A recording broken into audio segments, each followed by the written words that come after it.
doing? Been a long time. Yeah, good to see you. I'm sorry, but you have to remind me. Kevin Brooks. Kevin Brooks, awesome. Been a long time. Man. Yeah, I was hoping to see you, Kevin. Try to get out. Getting over Yeah. crippled. Getting worse, but That's been a great. long time, man. Yeah, it's great to connect with you. I'm Cappi. Doug and I fought in Battle Brigade 1. I think so. And yeah, it's been a long ride, but we've had a lot of fun. Yeah. It's dang good to see you, brother. man. So that's a manly beard you got. I had one a couple of years ago. Yeah. I had to shave it. So why are you here today? I'm here to honor Coach Brown and to see the fighting community that I love. Yeah, well, I hadn't seen John in a lot of years, decades. Mr. Brown, he was a big influence on me, although he wasn't one of my core trainers. I trained with him and George and Joe and some other cats around his gym. So just to see these people today is really cool for me.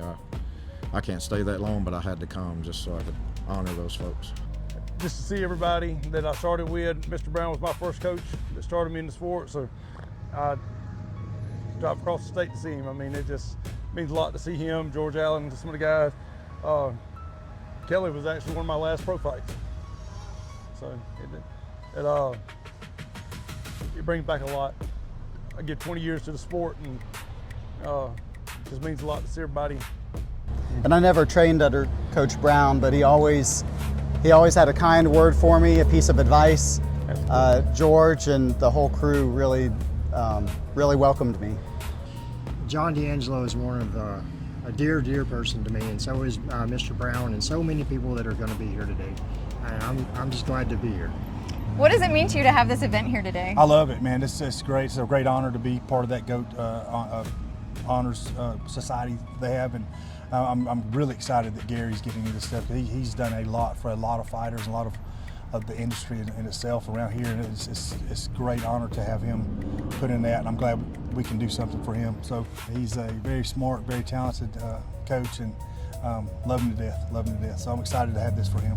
He's the nicest guy you could ever meet, but he is a great coach, and he'll put you through the ringer, and he's trained many good fighters and a lot of top pro fighters and stuff like that, and that's how I got to where I got to, just working with those guys and just kind of following on their coattails, basically. Gary Brown is definitely like a father to me.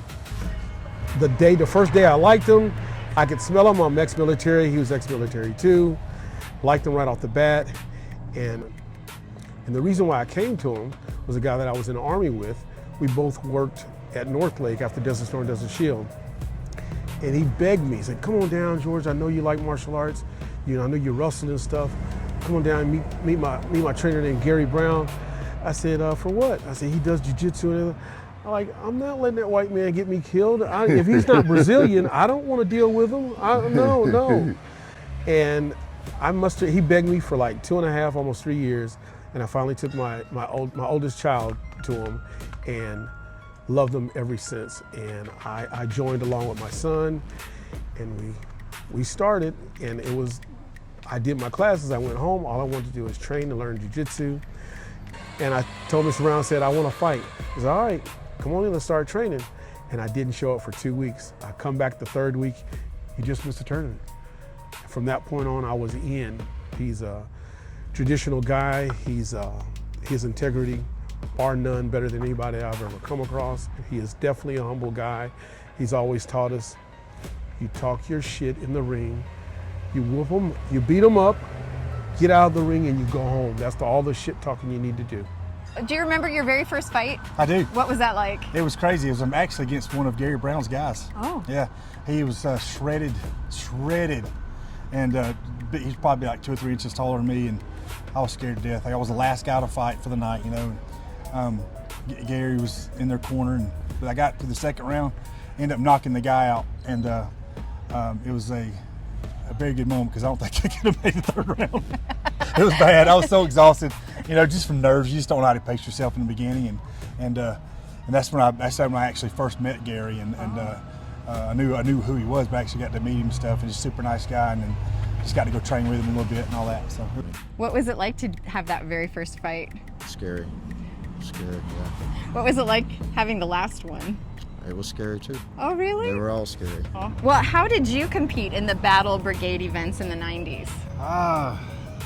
Battle Brigade. That was kind of the beginning for me because I came off of a judo background, and Doug Justice and I had our very first fight at the original, I think it's called Checkered Parrot, for Battle Brigade.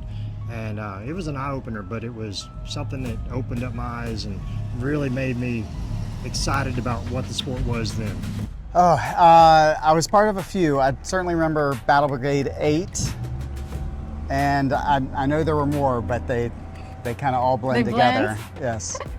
What did you compete in at the Battle Brigade events in the 90s? No holds barred. That was before it was called MMA. It was no holds barred then. So. People don't realize how many fights there's been in Georgia. I mean, it just, Lord. I think my best, for me, I fought Clinton Hester. Right before he went to the UFC, that was probably my most memorable and best for me. Him or either Warren Thompson.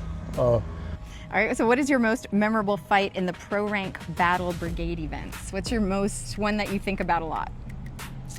My first fight would be a big one, and then my last fight, really. Oh, would be wow. a big one. Yeah, those two are the most memorable for me. Is there one that is just sort of most memorable for you? Of course. Fighting Joe Mary, George's training partner, Gary Brown student. That was my first, and I can say one of my toughest fights that I ever encountered. Joe was just a machine. I was very cautious because before me and Joe got in the ring, I seen him warming up, kicking concrete pillars and stuff like that. And I was like, ain't no way in the hell I'm gonna let him kick me. So by me being a grappler, my job was to close the distance, take less damage as possible. But yeah, they're awesome. They're awesome. They my family now, and you know that's one of the reasons why I came here. People don't understand we fight for a sport because we love it. You know, there's no hatred or animosity or something. You know, we get out, hug, go eat, go drink, and you know, talk about it. And you caught me here, and you got me here, and you almost had me here, and you know, it's family for me. We're friends for life. What was the last fight? So early 2000s. yeah, Savannah, Crazy Horse. Yep. God, I wore. Yeah. There, I remember that one just specifically though. Yeah. Yeah, I love the competition, but the community was great. It was. You know, for a combative sport, the participants, the fighters, were a great community and supportive of each other, whether you were on the same team or not. It really was just a wonderful community. So what is your most memorable fight in the pro rank Battle Brigade events? What was your one that you think about a lot? When I fought Eric Rhodes in Battle Brigade 9, I believe, Eric and I came into that fight just gunning for each other, and you know, there's a lot of animosity before the fight, you know, and you build up a lot of fans with the good and the bad. And but Eric and I went to war that night, and I wound up knocking him out. Oh. But one of the most memorable things that has always been is after I realized Doug was actually Doug Justice was the referee that night, and Doug was laughing because as soon as I realized that Eric was out cold, I got off of him and I went into medic mode, and so you know, it was just it turned out to be just a great respect of athletes at the end. I enjoyed watching everybody over the years. I mean, people don't realize how big this community's been and how long it's actually been going. Right. I mean, like I said, I think that was over 25 years ago, wasn't it? Yeah. That hurts to say that. I'll be 49 tomorrow, but Okay. it's been a long time. Yeah, we want the best for all of our athletes, but I mean, some of these guys, I haven't even seen some of them yet, but some of these guys are, I consider them my brothers more than anything else. So. What do you think about the changes that have happened in the industry from the beginning to now? I think it's better. It's a little safer than it used to be. Yeah, it used to be a little bit. Wild Wild West? Yeah, it was Wild Wild West for sure, you know. We have more rules now. Back then, we Right. could, if the fighters agreed, we could fight with no gloves on, tape hands. You could knee to the head, elbow, all that. So elbow to the head, now you can't. So. Like I said, when we started, people don't realize amateur rules were no gloves. I mean, elbows. Yeah, I think that's a good point. Because it's mainstream, a lot of the rules are standardized now. Yep. When we were fighting, every event had a different set of rules. Yep. And a lot of it, they were changing to try to stay on the right side of the boxing commission or other state agencies. Now there's a legitimacy to it, and it's more stable. Did you have any idea that it was going to be this big? Well, I mean, we always hoped it would. I mean, the ideas that we had back then was, to grow the sport in Atlanta and see where it would take us. And a lot of us got to go all over the world and compete. But man, the level of athletes that are out there now they're just incredible. And I'm so glad to see MMA where it is today, because it's truly a life-changing sport. I mean, did you sort of know it was going to be this big? No, I probably would have stayed in it. I thought it was going to be. Really? Yeah, I would have fought for a little bit longer, but I had a good career opportunity. But I guess, the term MMA wasn't coined until the early 2000s. So my last fight was in '98. But just seeing the growth of the sport and evolution of the fighters and to multiple disciplines and all, and I still follow the sport very closely. So it's just neat to see that. Proud of these guys. Well, did you go on to win any titles, or where did your fighting career move after the transition to official MMA rules?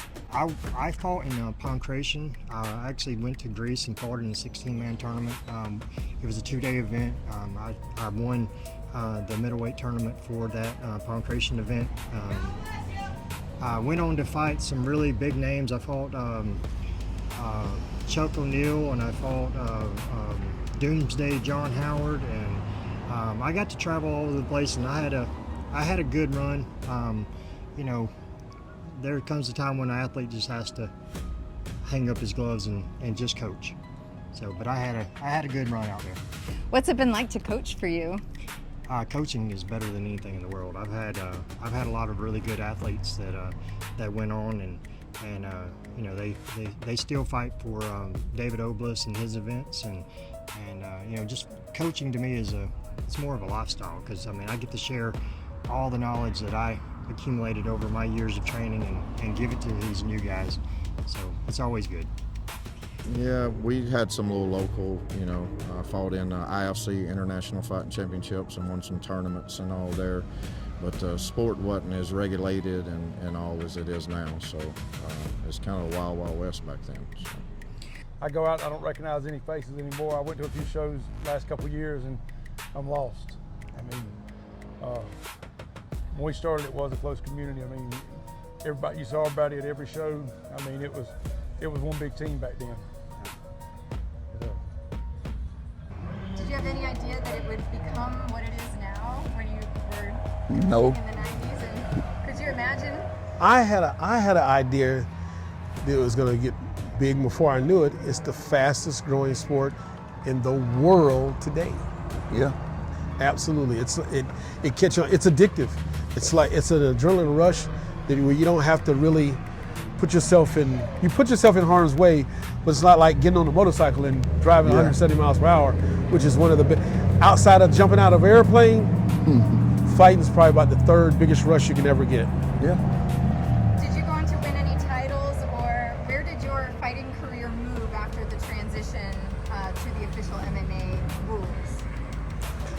I had Cam McCarg. He is, God bless the dead, he has passed, but he was one of the first ones to leave here and get outside of the Southeast and show our talent.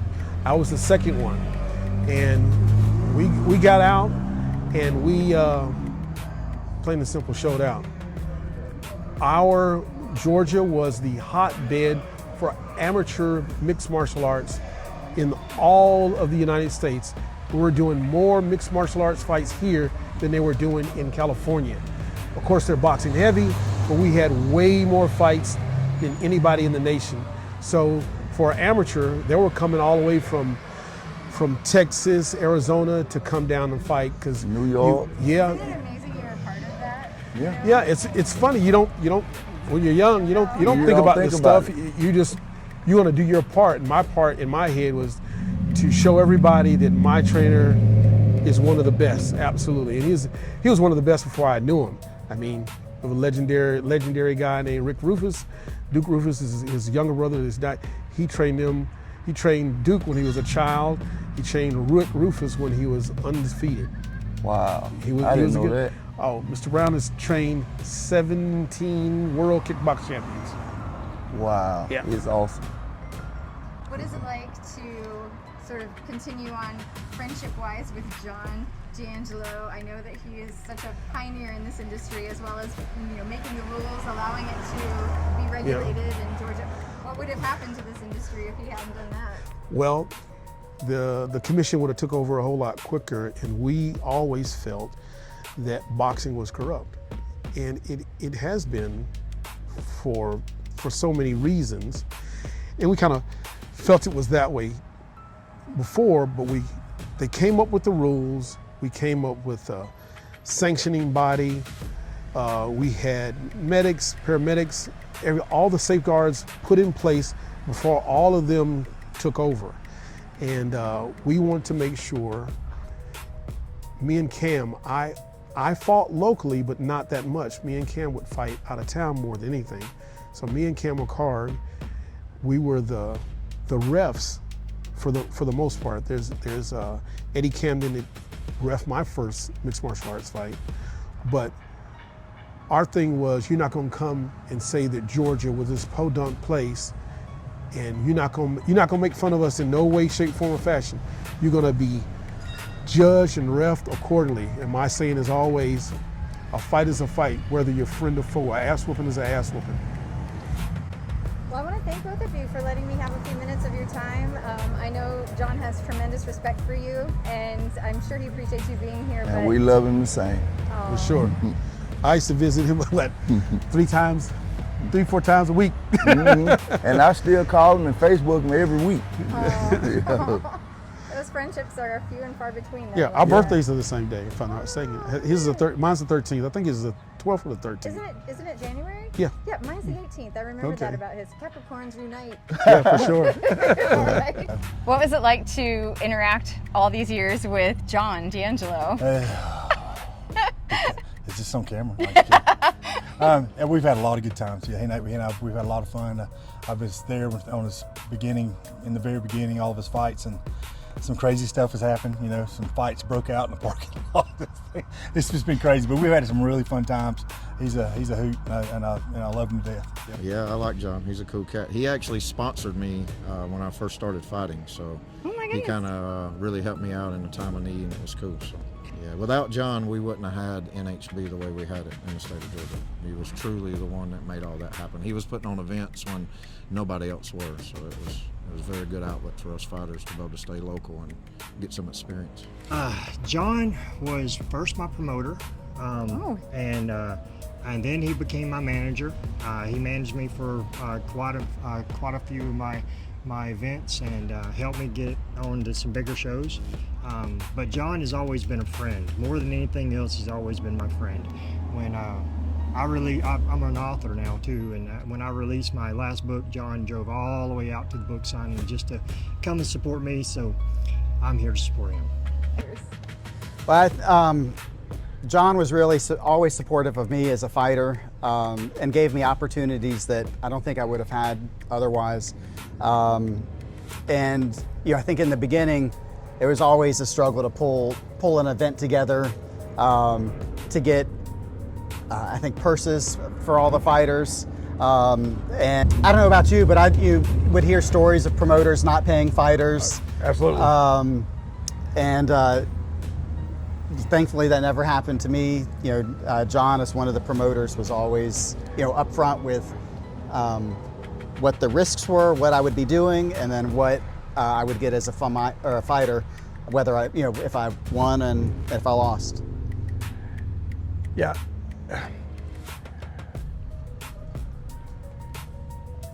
John's always been just a positive,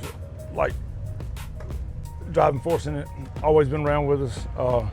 Like I said, I'm going all the way back to when I started. We trained Mr. Brown, to Crew Kevin, to like I said, he was there at my next to last fight. He was there in the corner across from me, but still there.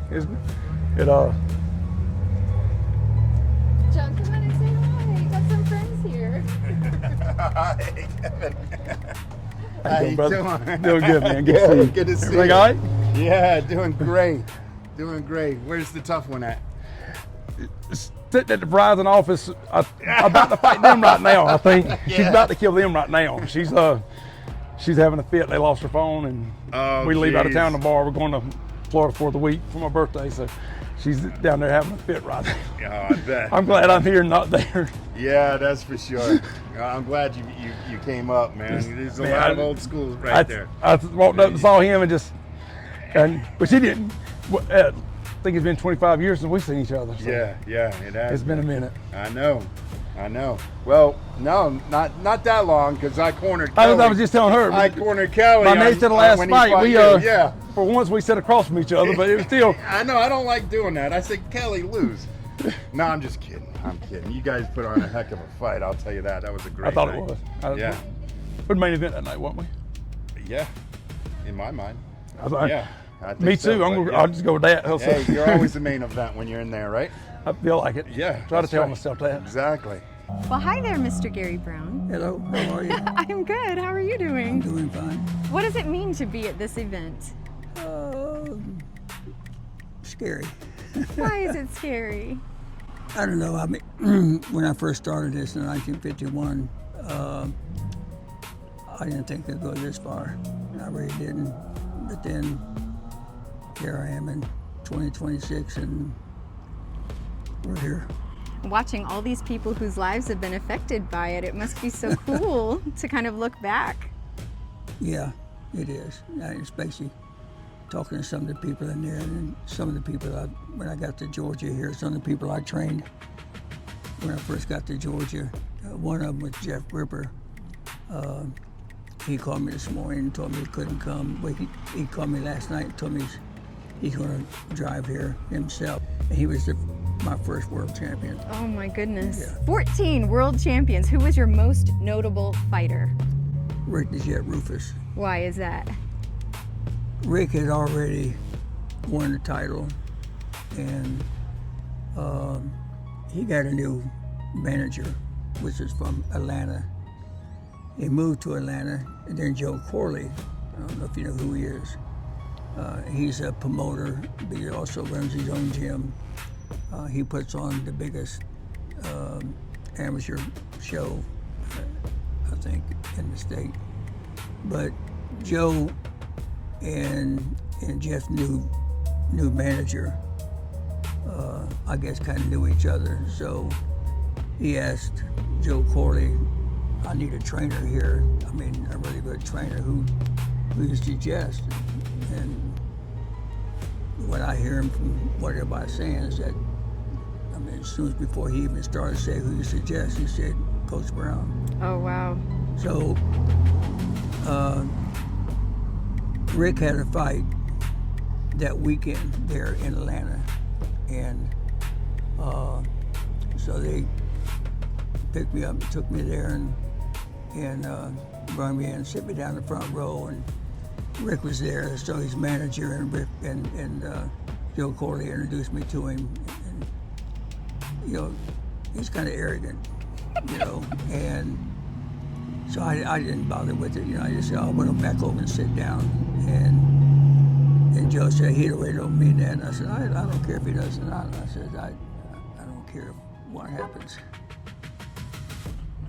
Mr. Brown. How are you? Hey, sir, how are you? Doing fine. You okay? Good. I'm doing good, doing good. George and everybody's in there. Go see him. Okay, I will do. Hey, y'all. Aw. Yeah, so he fought this guy from, I forgot, from Africa or someplace, and he should have beat the guy with no problem at all. But he just, I mean, if I was a close fight, went to the distance, and I'm just shaking my head. And I said, look. So his manager asked me, what do you think of it? And I said, not much at all. I said, that's, how do you win his other fights? I said, I don't understand. And Rick was standing there. Rick said, F you, man, and just walked off. I said, I don't want to train him. Oh.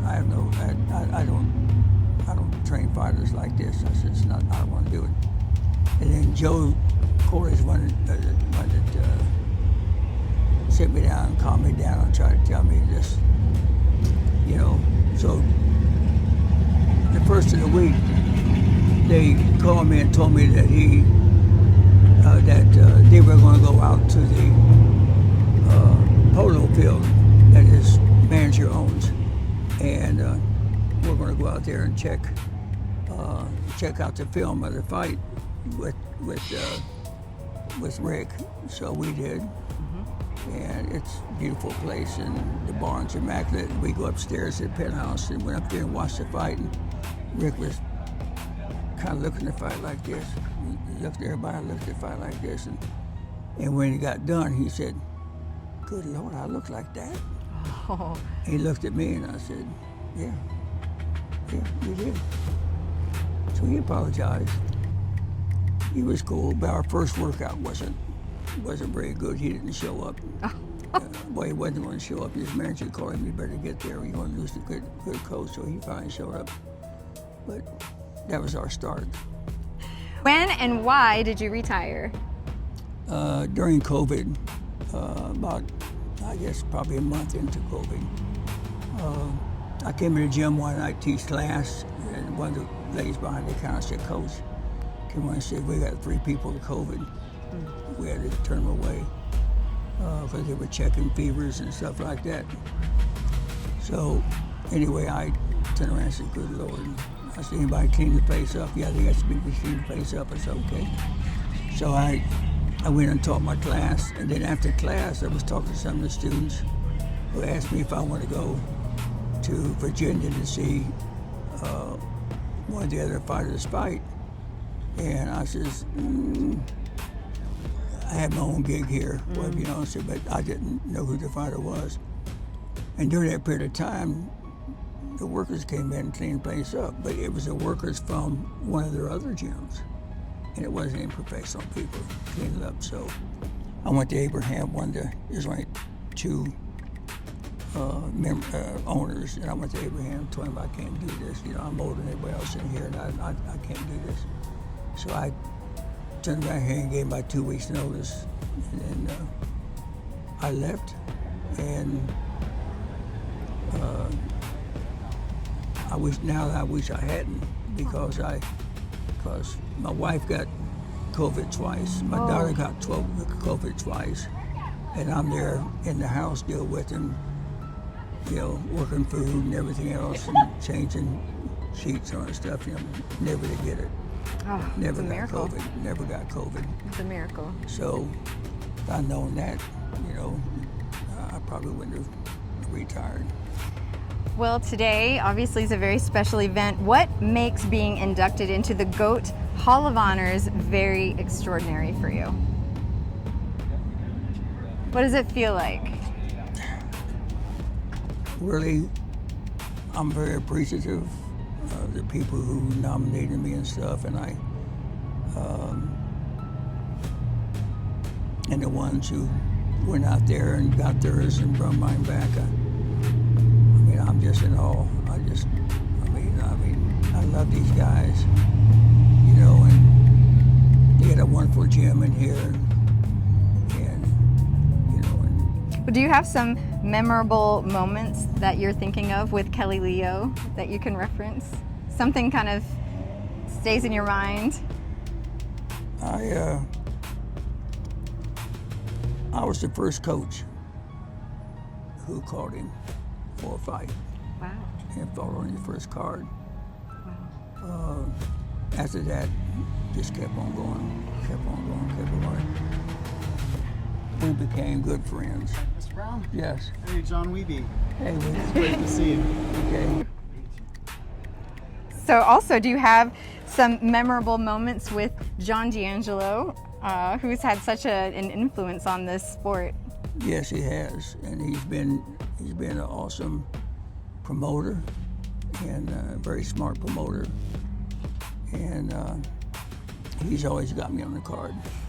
You know, when he's got fights coming up, I think I'm one of the first, if not the first, that he's called. You know, so I mean, I'm just thankful to him, that he's that type of person. That I guess he felt that he knows somebody, because he told me one time before, he says, I want promoters with good, managers with good fighters. And then there's been times he said, you never disappoint me. So that's probably one of the biggest moments. Oh. Yeah. Well, I want to thank you so much for letting me have a few minutes of your time today. Very happy to see that they're honoring someone who's had such an amazing career, and you're very worthy. Yeah, from 1951 to now. Yeah. Yeah. Thank Well, you so much. congratulations today. Thank you so much. You're welcome. So all three of you today are being inducted into the GOAT Hall of Honors for different reasons. So Coach Brown, obviously for being the GOAT coach, and Kelly for his world title, and you for promotional innovation. But have you ever done fighting yourself? The fighting, yeah. So I started martial arts when I was in 6th grade.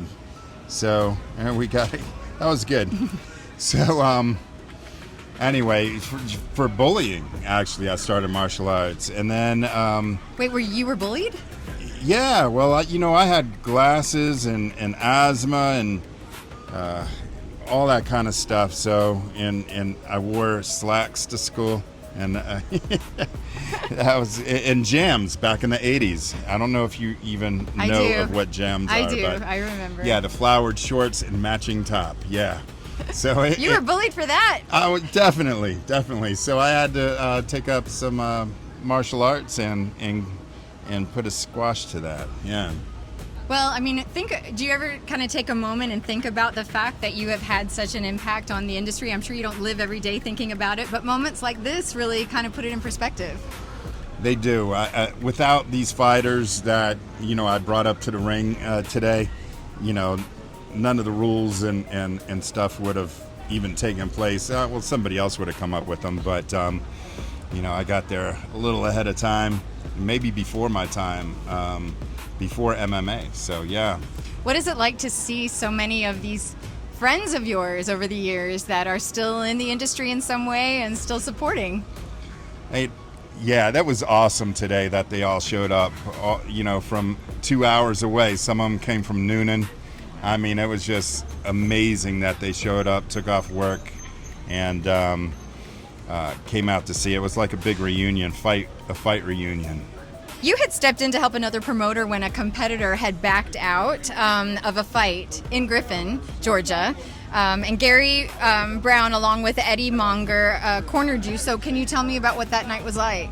Yes, I remember that. It was, Griffin, Georgia. And there was a fighter that was testing for his black belt. If he would have won the match, then he gets a black belt. I didn't know that at the time. So I was like, oh, you want to do an exhibition? And I set up the ring, everything that morning. And I said, sure, I'll move around with the guy for 3 rounds. And the first punch he threw was a left hook, knocked my headgear clean off. And I was like, at that time, Gary said, you're in a fight, man. I said, apparently. Oh, wow. So we went at it hardcore. What was the outcome? Did he get his black belt that night? He is, 10 seconds. He did get his black belt. 10 seconds into the final round, 10 seconds left. I said, you got it. Aww. And I just told the referee I bow out. Yeah, it was an exhibition. It meant a lot to him. Well, you're kind in some ways. Yeah. Sounds like a rematch in order. Actually, I was too kind. That's why, I stopped fighting. I was like, I want to get into promotion. I don't really like hurting people too much. Good to know. Yeah, I hit somebody. I go, are you okay? No. Yeah, it's terrible. No. It's terrible for a fighter, but I enjoyed instigating other people to fight. And I was, even if you do win a fight, you're hurting like you lost. I mean, it's unbelievable, the aftermath of competition, and the regular audience just doesn't see that. Right. Well, you have some memorable moments, I'm sure, with Gary Brown and Kelly Leo. Would you mind sharing some memorable moments that you have with them? Oh, God, we'll start off with Gary Brown. So, we made this special into the GOAT Hall of Fame or Hall of Honors because he was the first partner I had in a promotion, of a fight promotion. So I took his guidance. Also with Joe Corley, I definitely benchmarked off of him because he was massive influence in the kickboxing realm. Gary Brown had mentioned him too, talked about him. Yes, and I actually forgot. Sorry, Joe, I forgot to mention your speech on my phone. But we'll get to that later. Kelly Leo, yes, we were actually friends before the fights. He was actually the best man at my wedding. Oh, no kidding. Yeah, he sure was. And then, but I've known him for decades. And I think he first competed on one of my shows and got his first title fight. Oh, wow. And won, yeah. What do you think is the biggest change that has happened over the years that you've been involved in the industry? I know that there are obviously the rules and regulations, but what is something that sort of surprised you as a change over the years? Well, as far as MMA goes, it kind of got into, it got a little boring to me, actually, because it has so many rules. It kind of got like boxing, just with people wanting to, win the round instead. So instead of like really fighting, yeah, and trying to really, win the fight, they want to win the round. There are a couple of that are really good that, it's not everybody, but yeah. So it kind of bored me a little bit. I want head stomping. I want headbutts, all that kind of stuff. You're the one that put the rules in place, Mr. D'Angelo. I still had them, but then later when they switched it to MMA, the legislation got involved and said we got to put more rules in there. What do you think the industry is going to be like? Where do you think it's headed? Oh, same thing. I think bare knuckle boxing is coming strong. It's going old school back. It's going back to like old the school pendulum fighting. swinging. Yeah, it really is. Yeah, it sure is. No pads and just punching each other's face in. Yeah, I'm like, wow, okay. When you got involved in it in the beginning, obviously you're a pioneer. Did you anticipate it becoming what it is now? Did you see that in the future? No, not at all. I didn't, and I think I was a little bit ahead of my time as far as that goes. And then the big money came in, and once that comes in, it's like the Walmart. It knocks Changes. the little guys out. Yeah, it sure does. So what has it meant for you today to be here with all of these people? Like, in closing, what would you like to say to wrap up this event? I'm so glad that a lot of the original NHB fighters came out just to recognize Gary Brown and just say hey to us, That was just amazing. Thank you so much for coming to Full Throttle Fitness. And it is my very great honor to announce that we're having Coach Gary Brown come on to the stage. He is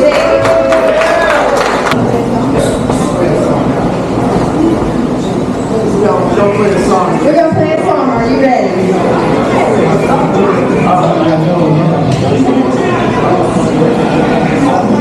Oh, I guess it's coming.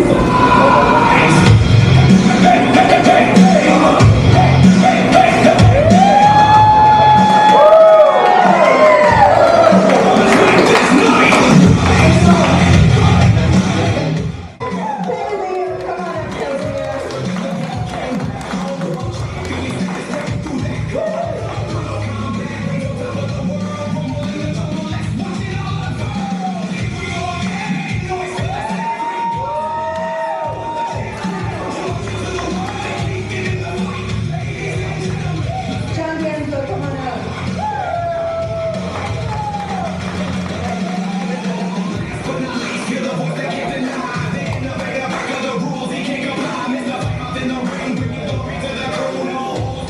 Those of you who don't know, I would like to introduce Coach Gary Brown. He's a veteran martial arts instructor with over 70 years experience.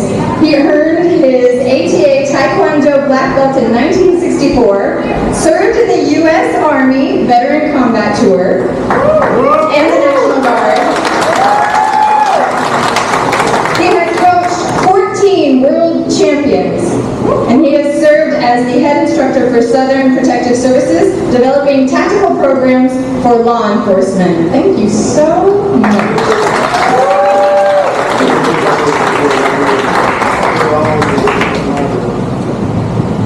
And since Gary Brown, you couldn't come to Virginia with Kelly and I, we brought back the award plaque for you here.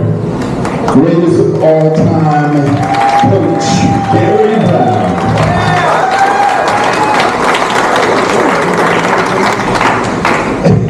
No, that's not your picture, but we got to get a good one of you.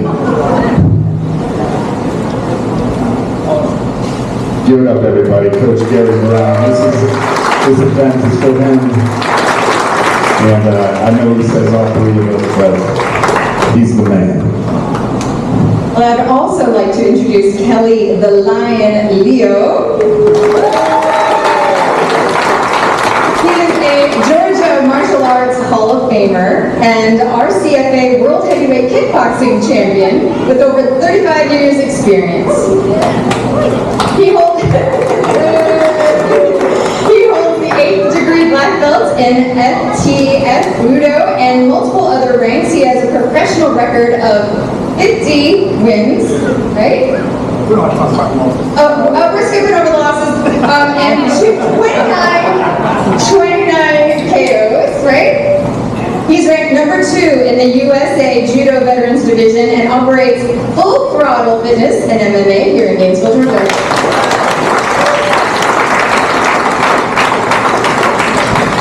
It's time for John D'Angelo, Mr. FightMouth.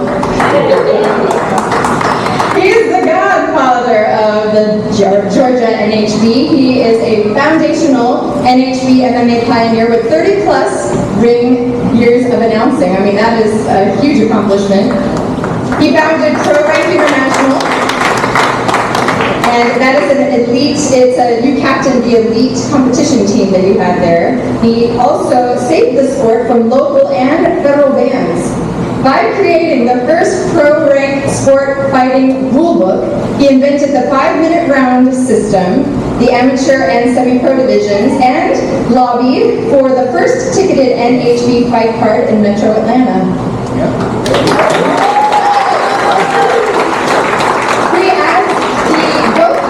Of Hall of Honors as his 5th Honors and Fame induction. You have had quite an impact on this sport. Thank you.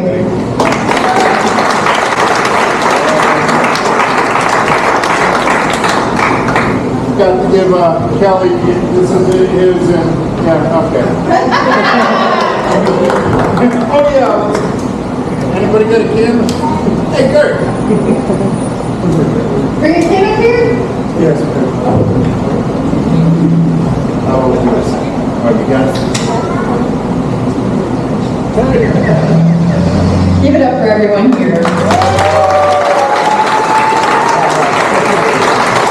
Kelly and John and Gary, thank you so much for all that you've done for the sport.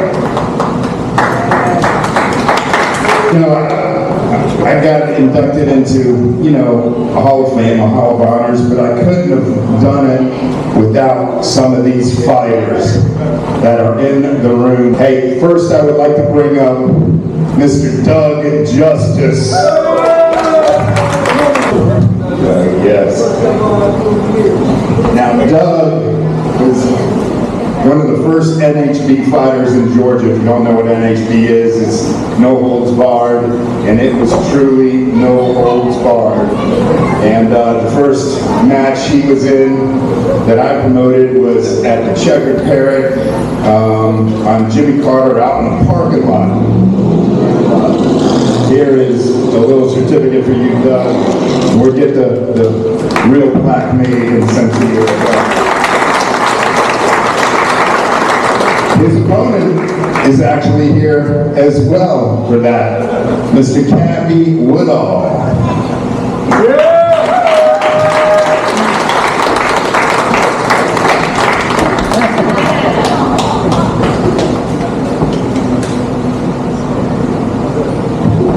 We got Cappi. He fought on several shows, and then he was also a medic for a lot of the shows in Georgia. So give it up for Cappi. All right, George. George Allen.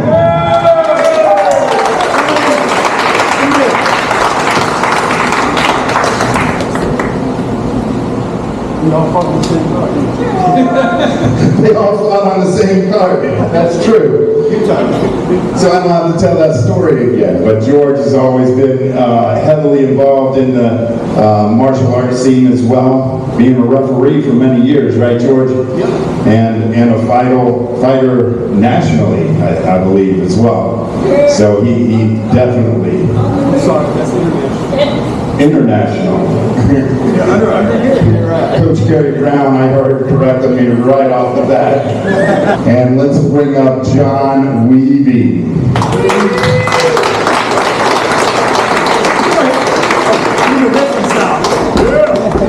Enters in like a true wrestler.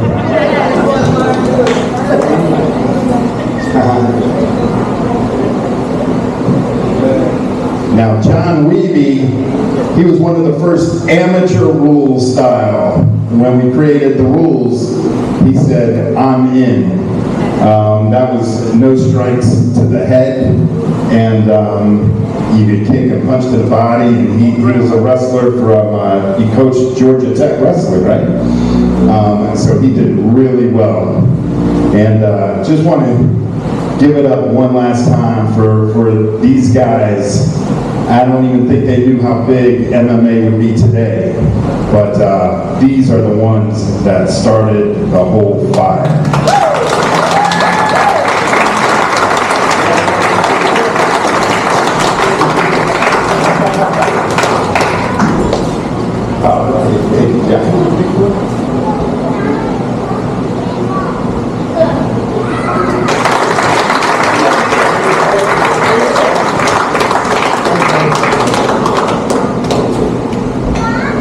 Let's get some fights started. Ladies and gentlemen, are you ready? Let's ignite the night. Georgia in the house. It's a wild, thrilling sight.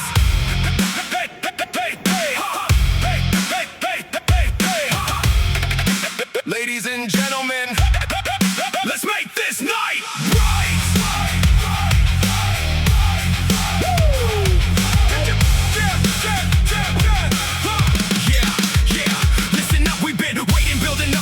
Time to shout it out loud, yeah, we're breaking that proud. First up, Coach Gary Brown, veteran to the core. Combat tours in Vietnam, opened every door. Trainer of champions, 14 titles holding tight in the red corner. Legends take flight. Steve Shepard, Jerry Rome, Hurricane Lane's got the flow. Jackie Everhart, some lack with speed like a show. Rick the Jet, Rufus Sonic with that KO boom. Eagle Combat's his life, lighting up the room. Here we go again, making noise, feel that sound. Three goats on the rise, support the champ's crown. From Georgia to the world, they kicking in the fight. Ladies and gentlemen, let's make this night bright.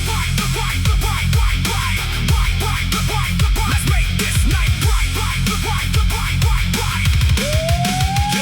Next up, the Lion Kelly Leo, a beast in the ring, kicking ass in the jungle. Hear the roars, let them sing. From Gainesville to Africa, the belt came back home. World champion status, breaking through that comb. Full throttle combat, reigns on top of the world. Rumble in the jungle, let's watch it all unfurl. Here we go again, making noise, feel that sound. Three goats on the rise, support the champ's crown. From Georgia to the world, they kicking in the fight. Ladies and gentlemen, let's make this night bright. Let's make this night bright. Last but not least, hear the voice that can't deny. The innovator, breaker the rules, he can't comply. Mr. FightMouth in the ring, bringing glory to the crew. No holds